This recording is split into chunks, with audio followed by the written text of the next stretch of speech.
बहुत स्वागत है आपका आश्रम यूट्यूब चैनल पर। आज हथेली के एनालिसिस में हम देखेंगे कि इस हथेली में एक लंबी सी मस्तिष्क रेखा बन रही है जो गुरु क्षेत्र के लगभग नीचे से निकलती हुई हथेली के इस पार से उस पार हो रही है। और साथ में एक गैप, ये विशिष्टता है इस हथेली में, जो आयु रेखा से एक गैप बनाई हुई है। ये देखिए, ये आयु रेखा है और ये एक गैप जो इसके हथेली में दिख रहा है, ये एक विशिष्टता दिखा रही है।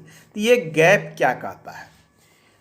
ऐसा बहुत कम हथेली में देखने को मिलता है। तो ये आयु रेखा और मस्तिष्क रेखा के बीच में जिन जातकों के हाथ में गैप होता है, ऐसे लोगों के स्वतंत्र विचारधारा को दिखलाता है। विचार के मामले में स्वतंत्र, सोचने के मामले में स्वतंत्रता, नए सोच की प्रवृत्ति को दिखलाता है। ये गैप, ये देख लीजिए, ये गैप बिल्कुल दिख रहा है, ये नए सोच की प्रवृत्ति को दिखलाता है। साथ में ऐसे जातक साहसी होते हैं, किसी कार्य को करने में झिझकते नहीं है। कहीं बात करना है, कोई कार्य करना है तो इसमें इनको झिझक नहीं होती है। और लोगों से हटकर सोचना, यहाँ तक कि परिवार के और अगल बगल के लोगों की ये परवाह नहीं करते कि वो क्या सोचेंगे, हम क्या कर रहे हैं। ये अपनी स्वतंत्रता को मायने देते हैं और खुद के बल पर सब कुछ करना चाहते हैं, वो इन्हें पसंद होता है।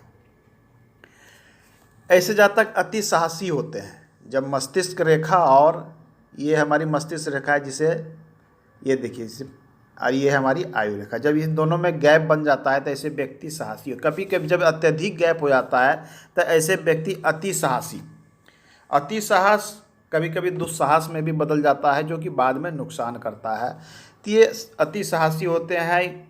इनमें जो सबसे अधिक प्रवृत्ति होती है, किसी भी चीज़ों को गंभीरता से बिना विचार किए हुए हड़बड़ी में काम करना, यानी किसी भी चीज़ों की गुण दोष पर विचार कम करते हैं और कार्य को शीघ्रता से या जल्दीबाजी में पूरा कर लेने की प्रवृत्ति देखी जाती है।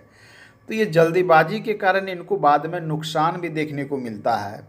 बिना गंभीरता से विचार करने के कारण नुकसान भी देखना पड़ता है। स्वतंत्र प्रवृत्ति के कारण लोगों से थोड़ी सी मतभेद भी होती है, क्योंकि ये अपने हिसाब से हर कार्य को करना पसंद करते हैं, तो इसमें मतभेद बढ़ने की संभावना भी बढ़ती है। लेकिन ये स्वतंत्रता के लिए अच्छी है, नए सोच के लिए अच्छा है। ये रेखा अच्छी भी मानी जाती है। हालांकि इसमें कुछ रेखाएं पतली पतली सी है, जो कि ये दिखला रही है कि इसमें ये सटती हुई भी प्रतीत हो रही है, लेकिन मोटी रेखा बिल्कुल इनके हथेली में के लिए अलग है। अब दूसरी जो हथेली में एक नई चीज़ दिख रही है कि एक लंबी मस्तिष्क रेखा, ये देखिए, बिल्कुल हथेली के यहाँ से शुरू हुई है और इस पार चली गई है। तो मस्तिष्क रेखा जब अत्यधिक लंबी हो, बिल्कुल हथेली की इस पार से उस पार चली गई हो, तो इसके विषय में शास्त्र कहता है कि ऐसे जातक का मस्तिष्क जो है उर्वरा होता है, मतलब तेज मस्तिष्क के होते हैं। मजबूत स्थिति, मतलब मानसिक रूप से काफ़ी मजबूती को दिखलाता है। ये जब मानसिक रूप से काफ़ी मजबूती जब दिखलाने लगता है तो ये हृदय रेखा पर हावी, मतलब अपने हृदय पर हावी हो जाता है। मतलब हर कार्य को मस्तिष्क से करना, अपना मस्तिष्क के विचारों से करना, ये दिखलाने लगता है। क्योंकि किसी भी व्यक्ति में अंदर में उसके दिल और दिमाग में एक संतुलन होना अति आवश्यक होता है, कि वो अपने मस्तिष्क से सोचे, साथ में ये दिल से सोचे कि सामने वाले को कोई नुकसान है। आप कोई कार्य कर रहे हैं तो मस्तिष्क तो ये कहता है कि अपना लाभ में मुझे क्या प्राप्त होगा, इस कार्य को करने से क्या प्राप्त होगा। लेकिन जब हम दिल की सुनते हैं तो ये कहता है कि सामने वाले को कोई नुकसान ना हो हमारे कार्य से। तो इसमें क्या होता है कि ये अपने विषय में अधिक सोच लेते हैं मस्तिष्क से, और ये सामने के वाले के विषय में कम सोचते हैं, मतलब हृदय से कम सोचते हैं। तो ऐसी प्रवृत्ति जब अत्यधिक बढ़ जाती है तो कभी कभी ऐसे जातक को लोग स्वार्थी भी कहते हैं, कि स्वार्थ की भावना इनके अंदर में बढ़ गई है, सिर्फ अपना सोचते हैं। मस्तिष्क मजबूत होना आवश्यक है, लेकिन मस्तिष्क इसमें एक है कि ये बिल्कुल सीधी इस पार से उस पार नहीं गई है, नहीं तो इनके अंदर में अपना सोचने की प्रवृत्ति अधिक बढ़ जाती है। जब मस्तिष्क रेखा बिल्कुल सीधी इस पार से उस पार, थोड़ी सी ये ढलवा नीचे की ओर गई है तो थोड़ी सी चंद्र का इसमें प्रभाव होगा, जिसके कारण कल्पनाशीलता भी आएगी। मतलब ये सोचेंगे और विचारेंगे भी, कार्य करने से पहले, ऐसी प्रवृत्ति दिख रही है। हथेली में जो दिख रही है, इनका जो मूल तब प्रश्न था कि गवर्नमेंट सर्विस, सरकारी सेवा में जाना, उस पर भी बात करेंगे। अंगूठा में एक तिल दिख रहा है, इस पर भी बात करेंगे।